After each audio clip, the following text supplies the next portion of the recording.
नमस्कार मंडळी, विभूती दर्शने यूट्यूब चॅनलमध्ये आपले सर्वांचे खूप खूप स्वागत आहे। उद्या 14 डिसेंबर मार्गशीर्ष महिन्यातील पहिला गुरुवार, भक्तांच्या सर्व इच्छा पूर्ण करणारा हा गुरुवार आहे आणि मार्गशीर्ष महिन्यामध्ये महालक्ष्मीचे हे उपवास केले जाते, व्रत केले जाते। त्यामुळे सर्वात आधी लक्ष्मी स्तवन श्लोकापासून मार्गशीर्ष महिन्याच्या गुरुवारला सुरुवात करावी। या रक्तांबुज वासिनी विलसिनी चंडाशु तेजस्विनी, या रक्ता रुधिरांबरा हरिसखी, या श्री मनोल्लादिनी, या रत्नाकर मंथना प्रगटिता विष्णू स्वया गेहिनी, सा मा पातु मनोरमा भगवती लक्ष्मीच पद्मावती। या श्लोकापासूनच मार्गशीर्ष महिन्याच्या गुरुवारला सुरुवात करायची, व्रताला सुरुवात करायची। व्रताबद्दलची संपूर्ण माहिती तुम्हाला आजच्या व्हिडिओमधून देणार आहे, त्यामुळे व्हिडिओ शेवटपर्यंत बघा आणि मार्गशीर्ष महिन्यातील पहिला गुरुवार कसा करायचा, कोणी करायचा आणि पूजाविधी काय आहे तर याची संपूर्ण माहिती तुम्हाला आजच्या व्हिडिओमध्ये देणार आहे। तसेच महालक्ष्मीच्या चमत्काराची कहाणी तुम्हाला आजच्या व्हिडिओमधून सांगणार आहे। तर महालक्ष्मीचं व्रत कोणी करावं आणि कोणी करू नये। महालक्ष्मीचं व्रत सर्वजण म्हणजे कुमारिका, सुवासिनी स्त्री, पुरुष आणि विधवा स्त्रिया सुद्धा करू शकतात। तसेच विद्यार्थी मुलं असेल तर मुलं सुद्धा हे व्रत करू शकतात। आणि व्रत कसं करायचं आहे तर व्रत आपल्याला 5 आठवडे म्हणजे 5 गुरुवारचं हे व्रत आहे। तर त्यामुळे या वर्षी 5 गुरुवार आलेले आहे, तर कोणत्या वर्षी 4 गुरुवार सुद्धा येऊ शकतात। तर यावर्षी अधिक महिना असल्या कारणाने यावर्षी 5 गुरुवार आलेले आहे, तर त्यामुळे हे व्रत आपल्याला 5 गुरुवारपर्यंत करायचं आहे। शेवटचा गुरुवार हा 4 जानेवारीचा आहे आणि सुरुवात ही उद्या म्हणजे 14 डिसेंबर पासून होत आहे। तर मार्गशीर्ष महिन्याच्या प्रत्येक गुरुवारी हे व्रत आपल्याला करायचं आहे। व्रत करताना काही नियम आहेत, जे नियम पाळणे अतिशय महत्त्वाचे आहे आणि अष्टलक्ष्मीला प्रणाम करून या व्रताला सुरुवात करायची आहे। अष्टलक्ष्मी म्हणजे काय तर श्री गजलक्ष्मी, श्री अधिलक्ष्मी, श्री विजयालक्ष्मी, श्री ऐश्वर्यलक्ष्मी, श्री वीरलक्ष्मी, श्री धान्यलक्ष्मी, श्री संतानलक्ष्मी आणि श्री महालक्ष्मी, या ज्या आहे या महालक्ष्मीच्या 8 रूप आहे हे, आणि या 8 रूपांना महालक्ष्मीचं रूप म्हणून ओळखलं जाते आणि याच रूपांना अष्टलक्ष्मी म्हणून ओळखलं जाते।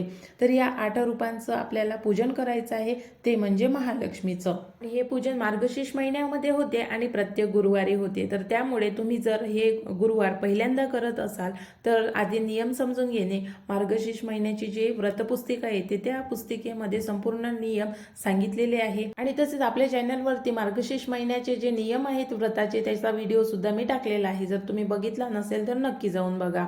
तर आता व्रताची सुरुवात कशी करायची। व्रत कोणीही करू शकते, गर्भवती महिला असेल, विधवा स्त्रिया असेल, मुलं असेल, पुरुष असेल, हे व्रत कोणीही करू शकते। कारण का बरं करू शकते तर हे व्रत आपल्या घरामध्ये धनधान्य बरकत यावी, सुखशांती यावी, समृद्धी यावी यासाठी हे महालक्ष्मीचं व्रत आहे आणि त्यामुळे हे व्रत कोणीही करू शकते। कुमारिका मुली हे व्रत आपल्याला चांगला वर मिळावा यासाठी करू शकते।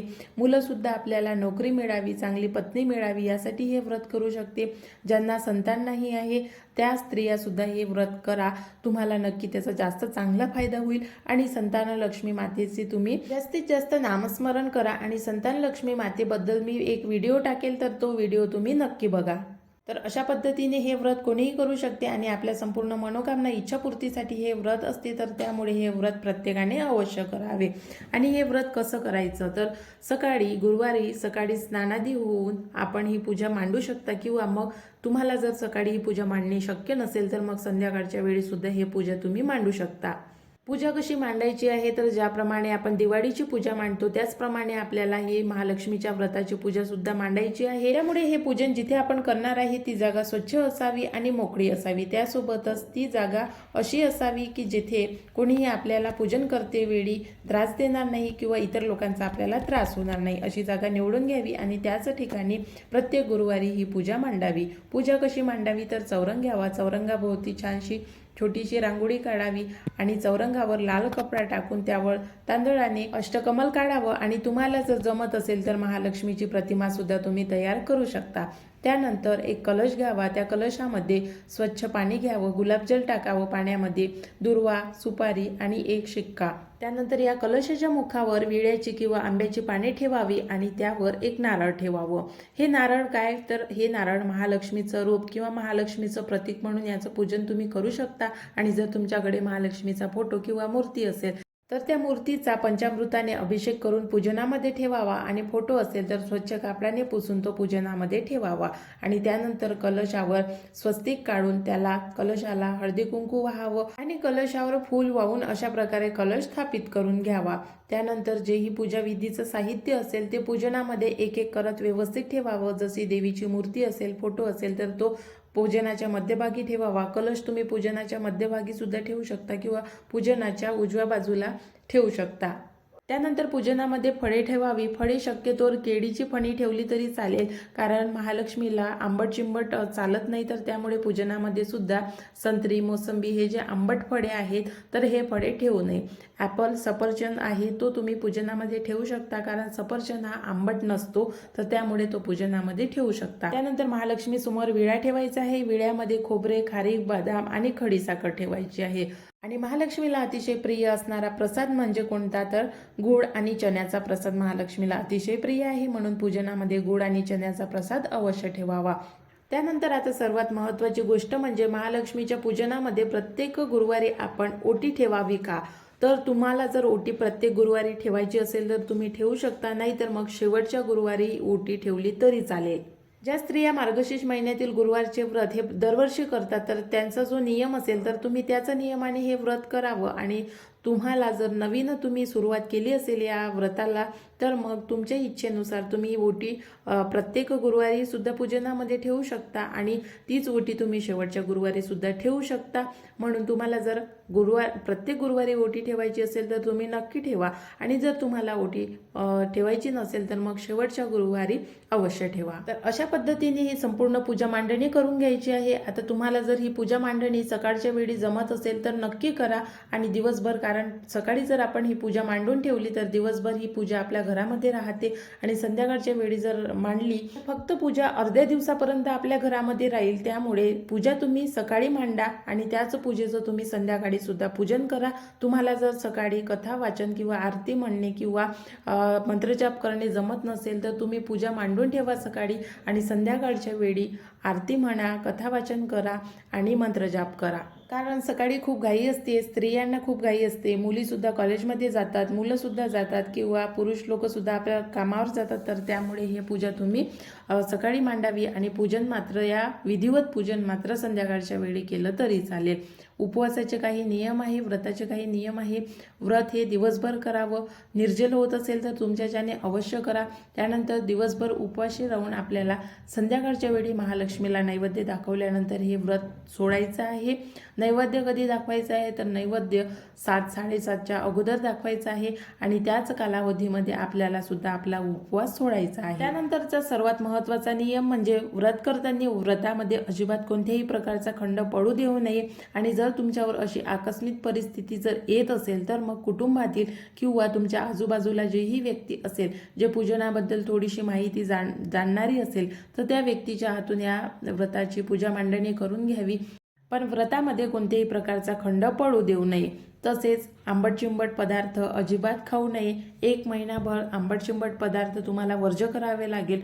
असे नाही की तुम्ही फक्त हे गुरुवारीच करू शकता, तुम्हाला पूर्ण 1 महिनाभर आंबट चिंबट पदार्थ वर्ज्य करावे लागेल आणि गुरुवारी तर अजिबात खाऊ नये। दही सुद्धा तुम्हाला खाता येणार नाही, कारण दही हे आंबट असते। तर अशा पद्धतीने हे संपूर्ण नियम आणि पूजाविधी जाणून घेतल्यानंतर त्या व्रताला सुरुवात करा। सर्वात आधी व्रताला सुरुवात करण्याआधी व्रताबद्दलची संपूर्ण माहिती जाणून घेणे महत्त्वाचे आहे आणि त्यानंतरच व्रताला सुरुवात करून व्रत पूर्ण करणे तुम्हाला लाभदायी ठरू शकते। महालक्ष्मीचं व्रत हे अतिशय चमत्कारिक व्रत आहे। जर तुम्ही महालक्ष्मीचं व्रत अतिशय मनोभावाने आणि नियम पूर्ण पाळून हे व्रत जर केलं तर महालक्ष्मी तुमची जेही इच्छा असेल ते नक्कीच पूर्ण करेल आणि त्यानंतरच या व्रताला सुरुवात करायची आहे। पूजनाला सुरुवात करण्याआधी महालक्ष्मीला एक प्रार्थना करायची आहे। हे महालक्ष्मी, तू आदिमाया आहेस, तू जगाची जननी आहेस, महाविष्णूची पत्नी आहेस।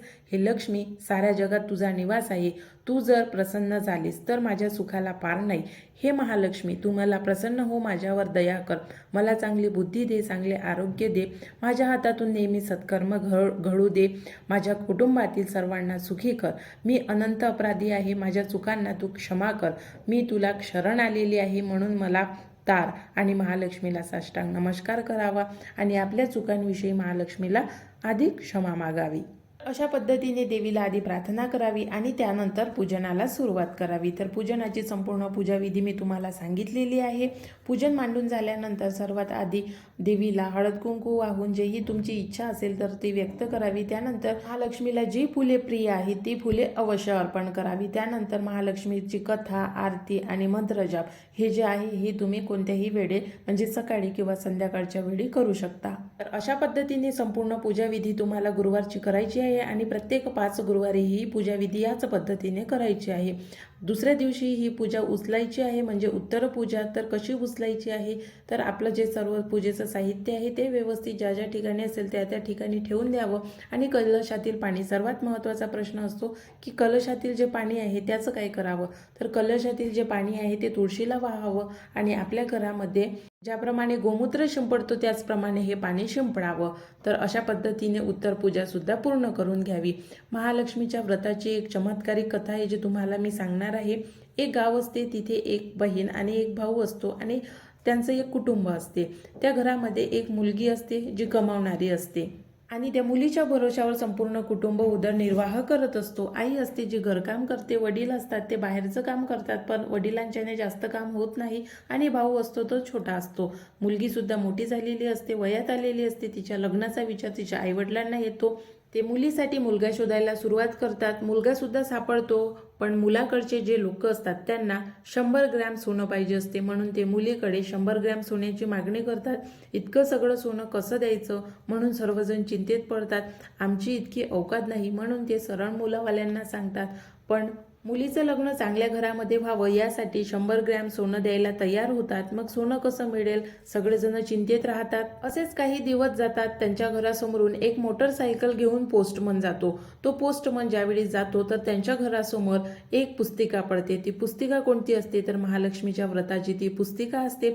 त्या मुलीच्या आईला ही पुस्तिका दिसते आणि ती पुस्तिका उचलते। उचलल्यानंतर त्यामध्ये काय आहे म्हणून वाचायला लागते आणि जशी जशी ती पुस्तिका वाचते तसतसं तिचं मन आल्हादही होते। तिला सुद्धा वाटते की हे व्रत आपण करावं। तर त्यामुळे ती पुस्तिका वाचल्यानंतर हे व्रत करायला सुरुवात करते आणि संकल्प करून ती 11 गुरुवारचे व्रत करायला सुरुवात करते। 11 गुरुवारच्या व्रतादरम्यान ती बाहेर मार्केटमध्ये जाते। त्यावेळी तिला एका दुकानामध्ये लॉटरी तिकीट असं एका ठिकाणी लिहिलेलं दिसते। तर ते तिथे वाचल्यानंतर जाते आणि बघते तर तिथे 100 रुपयाला एक तिकीट असं सांगितलं जाते तिला आणि त्यानंतर ते तिकीट ती विकत घेते। विकत घेतल्यानंतर आपल्या घरी राहते। तिचे उपवास सुद्धा सुरू असते आणि उपवास पूर्ण होईपर्यंत शेवटच्या गुरुवारी आणि महालक्ष्मीच्या व्रताच्या उद्यापनाच्या दिवशी त्याचं लॉटरीचं तिकीट तिला लागते आणि हा तिच्यासोबत झालेला चमत्कारच असतो कारण तिला पैशाची खूप अत्यंत आवश्यकता असते। त्यात तिला महालक्ष्मीची व्रतपुस्तिका मिळते। तिला याबद्दल काहीच माहीत नसते पण व्रतपुस्तिकेमध्ये ज्याप्रमाणे व्रताची माहिती सांगितलेली आहे, नियम सांगितलेले आहे त्याचप्रमाणे ती व्रत करते आणि अखंड व्रत करते। कोणत्याही प्रकारचा खंड पडू देत नाही, संपूर्ण नियम पाळते आणि त्यामुळे महालक्ष्मी तिला प्रसन्न होते आणि महालक्ष्मी प्रसन्न झाल्यानंतर तुम्हाला माहीत आहे जर तुमच्याकडे नोकरी नसेल तर तुम्हाला नोकरी लागू शकते, तुमच्या मुलीचं लग्न होत नसेल तर लग्न होऊ शकते आणि तुमचे जेही प्रश्न असेल, जेही समस्या असेल ते महालक्ष्मीचे व्रत केल्यानंतर तुमच्या नक्की पूर्ण होईल। आणि लॉटरीचं तिकीट लागल्यामुळे जेवढे सोन्यासाठी पैसे पाहिजे होते त्यापेक्षा जास्त आता त्यांच्याकडे पैसे आहे। तर त्यामुळे तिच्या मुलीचं लग्नसुद्धा अतिशय चांगल्या प्रकारे होते आणि 100 ग्रॅमपेक्षाही जास्त सोनं ते आपल्या मुलीला देऊ शकतात। तर हा आहे महालक्ष्मीचा आशीर्वाद।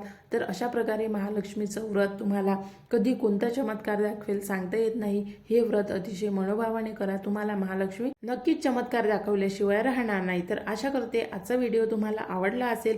तुम्हाला व्हिडिओ कसा वाटला कमेंट्स करून नक्की सांगा आणि तुम्हाला जर काही प्रश्न असेल तर ते सुद्धा तुम्ही मला कमेंट्स करून विचारू शकता। सोबतच तुम्हाला इतर कोणती माहिती हवी असेल तर ते सुद्धा तुम्ही मला कमेंट्स करून सांगा, त्यावर सुद्धा मी व्हिडिओ बनवेल किंवा तुमच्या प्रश्नांची सर्व उत्तरे देईल। व्रतादरम्यान जर तुम्हाला काही अडचणी येत असेल तर त्याच्यासाठी मी स्पेशल व्हिडिओ टाकलेला आहे। व्रताचे नियम काय आहे, तुम्ही गुरुवारी कोणती कथा वाचू शकता आणि कथासुद्धा सांगितलेली आहे। मार्गशीर्ष महिन्यातील गुरुवारी कोणताही तुमचा प्रश्न असेल तर त्याची संपूर्ण व्हिडिओ मी आपल्या चॅनलवरती टाकलेले आहे। ते व्हिडिओ जर तुम्ही अजूनपर्यंत बघितले नसेल तर नक्की जाऊन बघा। आजच्या व्हिडिओला लाईक करा, जास्तीत जास्त लोकांपर्यंत शेअर करा आणि चॅनलला जर अजूनपर्यंत सबस्क्राईब केलं नसेल तर चॅनलला सबस्क्राईब करा आणि बेल आयकनला प्रेस करा। नवीन व्हिडिओमध्ये नवीन माहितीसोबत लवकरच भेटू। आजचा व्हिडिओ बघितल्याबद्दल धन्यवाद।